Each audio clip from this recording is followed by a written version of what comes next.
New tonight, scientists are urging women in their 70s and older to have routine breast screenings because their risk of getting cancer rises with age. Right now, women over 75 do not have to continue receiving routine screenings, but experts say there is considerable evidence of breast cancer in women older than that. Experts say the benefits of screening women over 75 would outweigh the disadvantages.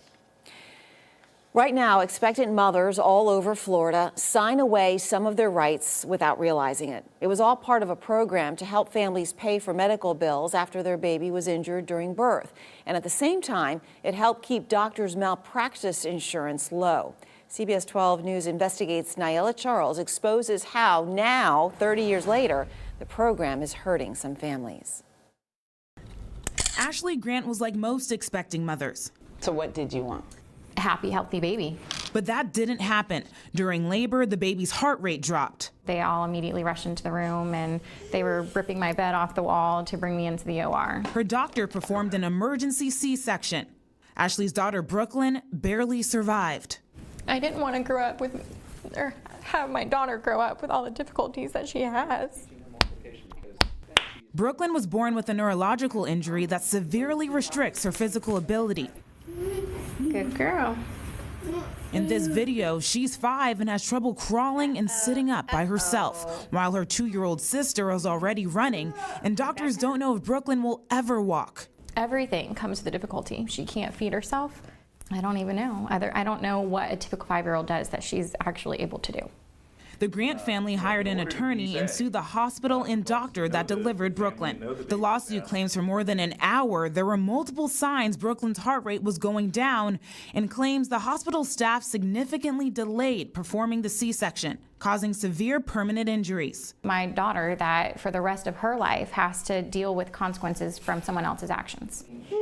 But that lawsuit hit a roadblock. A judge says the Grants can't pursue a lawsuit because Ashley gave birth at a hospital protected by the Florida Birth-Related Neurological Injury Compensation Association, or NICA for short. In fact, every hospital in Florida that delivers babies has the same protection.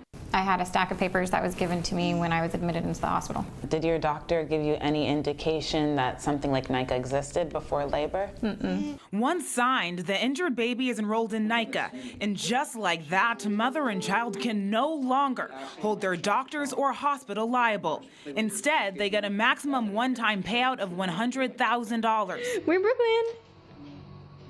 Dear Brooklyn! Ashley says that's not enough. The chair that she's sitting in right now is 1/10 of the payout that they give, and she's 5. I want her to have what she needs through NICA. That's not going to happen. CBS 12 Investigates discovered it's been almost 30 years since the program started, and it has never adjusted its payout for inflation. I think $100,000 for the loss of enjoyment of life, for the pain and suffering, for the disability, for the disfigurement that a young child goes through over an 80-something year life period was wholly inadequate back in 1988, does nothing to really meet the needs of these families. Kenny Shipley is the vice president of NICA. Why hasn't that cash award been adjusted for inflation since it was created in 1989?